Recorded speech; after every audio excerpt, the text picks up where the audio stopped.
अस्सलाम वालेकुम। Pakistan economy watch के लेटेस्ट एडिशन में खुश आमदीद। मैं हूं इमरान सुल्तान। नाज़रीन, हम हमेशा से सुनते आए हैं कि मुल्क इस वक्त तारीख के नाजुक तरीन दौर से गुजर रहा है और तबाही के दहाने पर है। ब्ला ब्ला ब्ला जितने सियासतदान या हुकूमत में होते हैं तो वो हमेशा एक बात होती है कि मईशत को हम जो है एक बहुत ही बैड पैच से निकाल कर और इस्तेहकाम की तरफ लेकर आ गए और आगे जो है टनल के दूसरी तरफ बड़ी रोशनी है। और जो अपोजिशन पार्टी है उसका हमेशा से ये कहना है कि जनाब मुल्क तबाही के दहाने पर है, मईशत जो है वो इस वक्त तबाह हो चुकी है। हकीकत क्या है? हकीकत यह है कि इस वक्त मौजूदा दौर में आज जबकि मैं आपसे बात कर रहा हूं 75 साल तारीख में पाकिस्तान की मईशत पर इतना कड़ा वक्त कभी भी नहीं आया जितना इस वक्त पाकिस्तान के ऊपर एक अजाब की सूरत में कर्जों का हजम है। कर्जों की अदायगियां और या पूरी महंगाई देख लें, डॉलर देख लें, रुपए की पिटाई देख लें, बेरोजगारी देख लें, मुफलिसी देख लें, गुर्बत देख लें, ये सब की सब जो है हमारी मिसमैनेजमेंट की वजह से।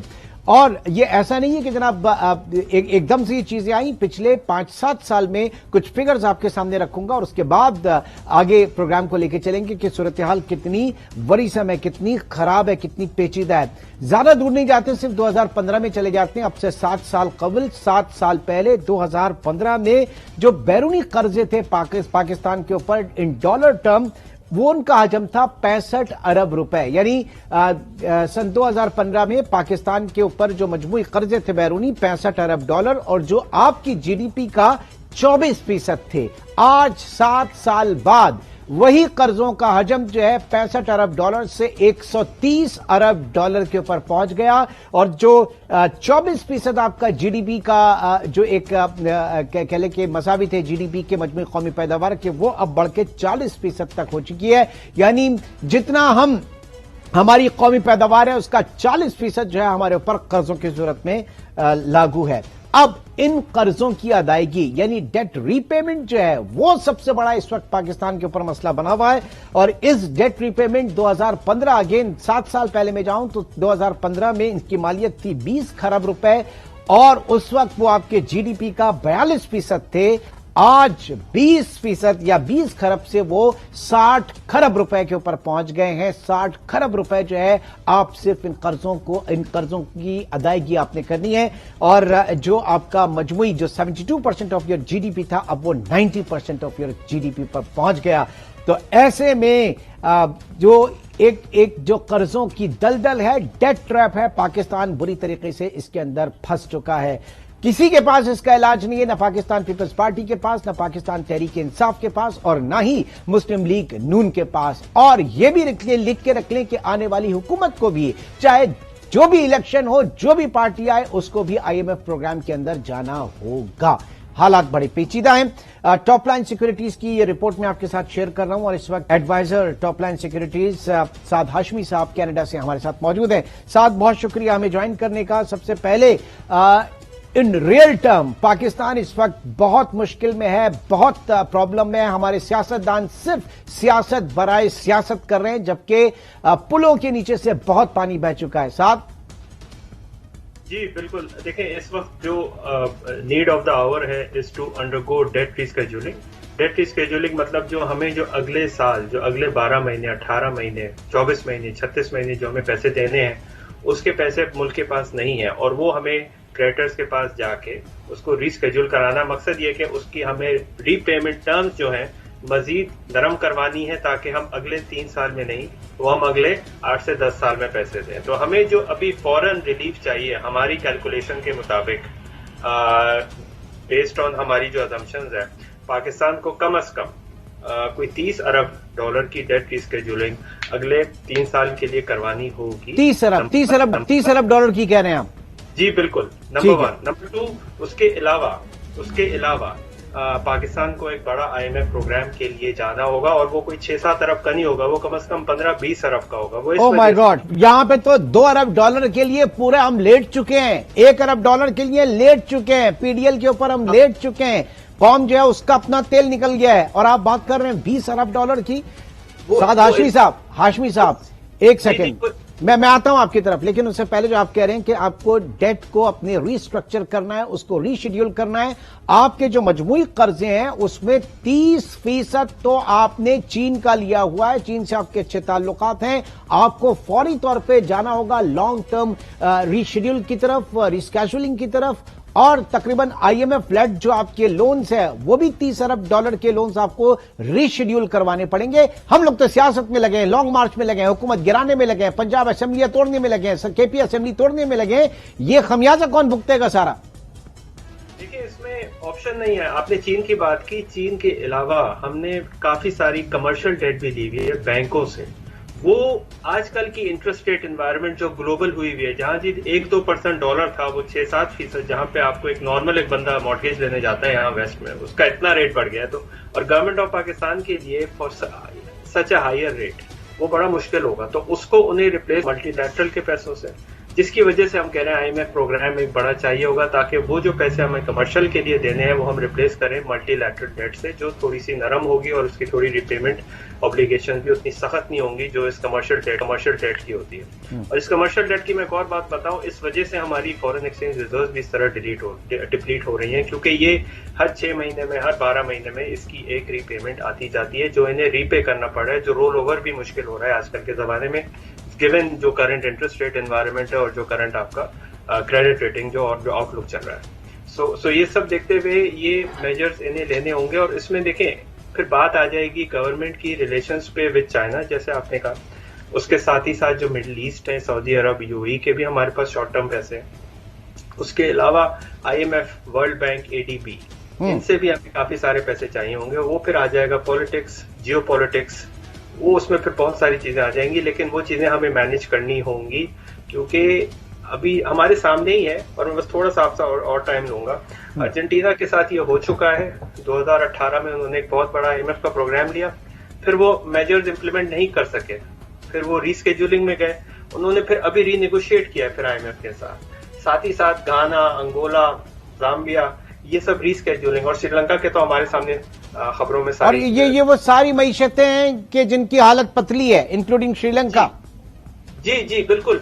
और इसमें जो मोस्ट इम्पोर्टेंट, लेकिन जो आपने बात कही मईशत, इसमें जो इन हमें मैनेज करना है, ये हमें करना जरूरी है, ताकि अगर हम ये करेंगे तो फिर जो इन्फ्लेशन का प्रेशर है, डिवैल्यूएशन का प्रेशर है, वो फिर कम होगा। अगर हम नहीं करेंगे तो फिर ये इसी तरह रहेगा, ये हो सकता है बढ़ भी जाए। अच्छा, दो चीजें। एक तो आप रिपोर्ट में लिखते हैं जनाब, कहा गया कि अगर 25% आपके इंटरनेशनल मार्केट जो है वो डाउन होती है, आपकी कमोडिटी प्राइसेस जो है वो नीचे आती है, तो फिर आपके पास स्पेस होगा कि आप बगैर रीस्केड्यूलिंग के आगे बढ़ सकते हैं। अदरवाइज तो एक बहुत बड़ा बहरान आपके सामने खड़ा है, एक बहुत संगीन सूरत हाल आपके सामने खड़ी है। और इंटरनेशनली भी अभी देखा नहीं जा रहा कि कोई इतना बड़ा डिप आ सकता है या एक नोज डाउन जो है वो मार्केट जा सकती है और आपके फेवर में आ जाए। जी, वो देखें, इसमें मैं आपसे मैं जब थोड़ा सा पीछे जाना चाहूंगा। 2008 में जो हमारा खसारा था वो था कोई 16 अरब। 16 अरब में से सिर्फ 2 अरब डेट रीपेमेंट थी, बाकी हमारा था करंट अकाउंट, ट्रेड रिलेटेड।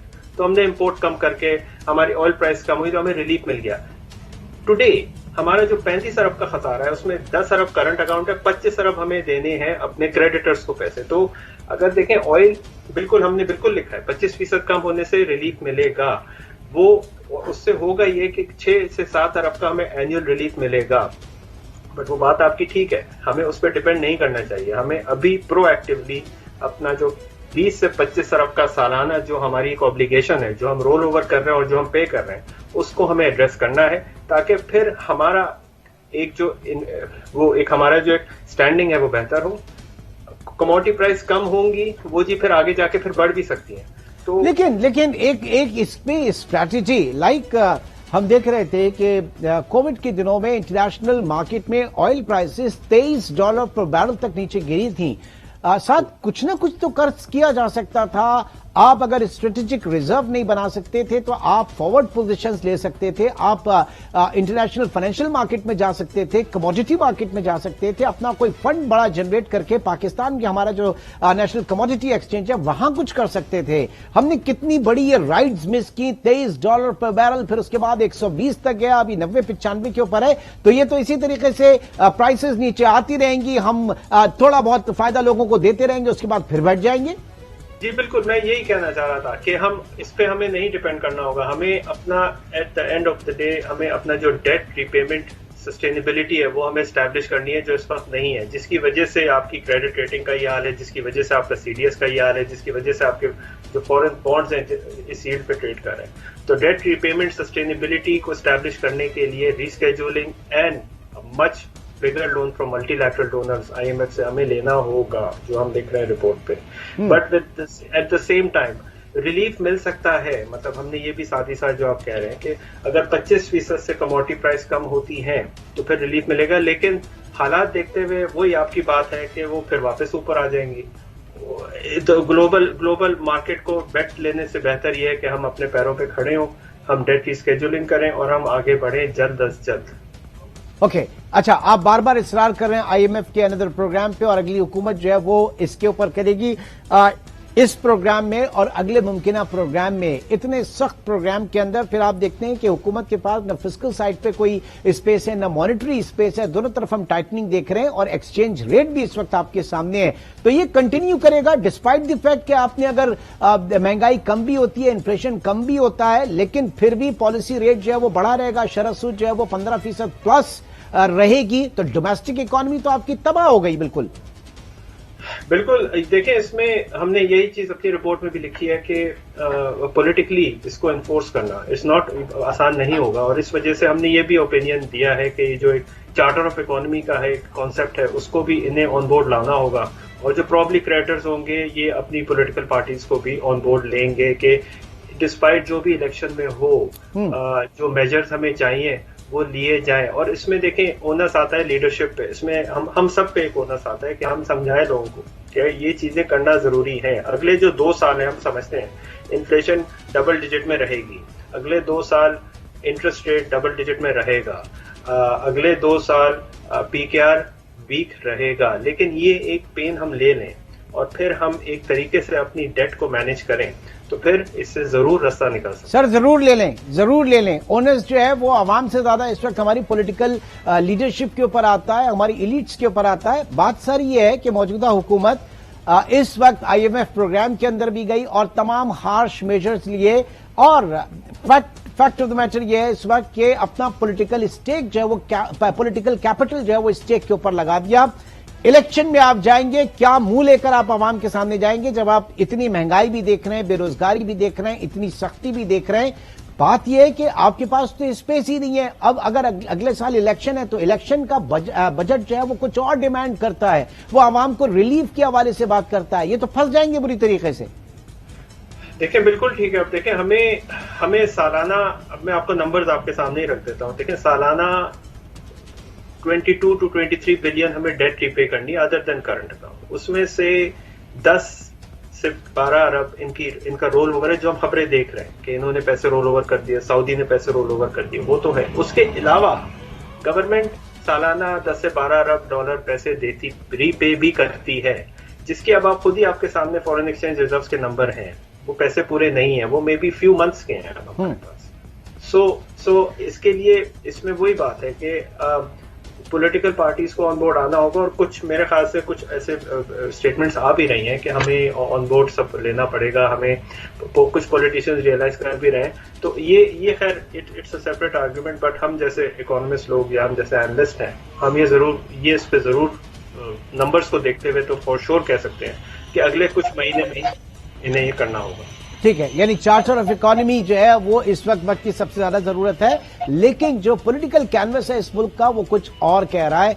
ऐसे में कितनी ज्यादा जरूरत है हमारी सियासी जमातों को इस खतरे को भांपने का, क्योंकि जो भी आएगा XYZ इलेक्शन के बाद अगर पाकिस्तान तहरीक इंसाफ भी आती है या यही हुकूमत अगर कंटिन्यू करती है तो हालात इंतहाई खराब होंगे, उनके लिए संभालने वाले हालात नहीं होंगे। जी हाँ, देखें ये अगेन हमें इसमें बिल्कुल टफ मेजर्स लेने होंगे, और ये इसकी एक प्रेसिडेंस ऑलरेडी मौजूद भी है। अर्जेंटीना का अगर देखा जाए तो उन्होंने कुछ साल लगे, लेकिन अब they are back on board with the IMF programme, और at the end of the day अगर होपफुली कुछ रिलीफ देखें मिल भी सकता है। कुछ कंट्रीज से अगर पैसे आ जाते हैं, ऑयल प्राइसेस अगर कम हो जाती हैं, तो जरूरी नहीं कि हमें बहुत ज्यादा मुश्किल भी है। तो उम्मीद आई थिंक रखनी चाहिए कि हालात बेहतरी की तरफ जाएंगे। सर उम्मीद से ज्यादा जो अकल का तकाजा है, क्योंकि हमने उम्मीद के ऊपर नहीं, हमने तबाह किया है अपनी अकल। हमारी सियासी जमातों ने, अगेन मैं ब्लेम करूंगा पॉलिटिकल एलीट की, सियासी जमातों की, जिन्होंने मिस हैंडल किया। और एक जब जो हुकूमत में रहा उन्होंने ऐसी पॉलिसीज लेकर आए जो कि इंपोर्ट ड्रिवन आपकी मईशत थी। 6.5% ग्रोथ की बात करते हैं आप, 2.5% से ऊपर की ग्रोथ को अफोर्ड ही नहीं कर सकते। आप जहां 3-4% के ऊपर ग्रोथ के ऊपर जाते हैं और आपका इंपोर्ट बिल जो है वो बढ़ता है और बर्स्ट हो जाता है। उसके नतीजे में हम यहां तक पहुंचे।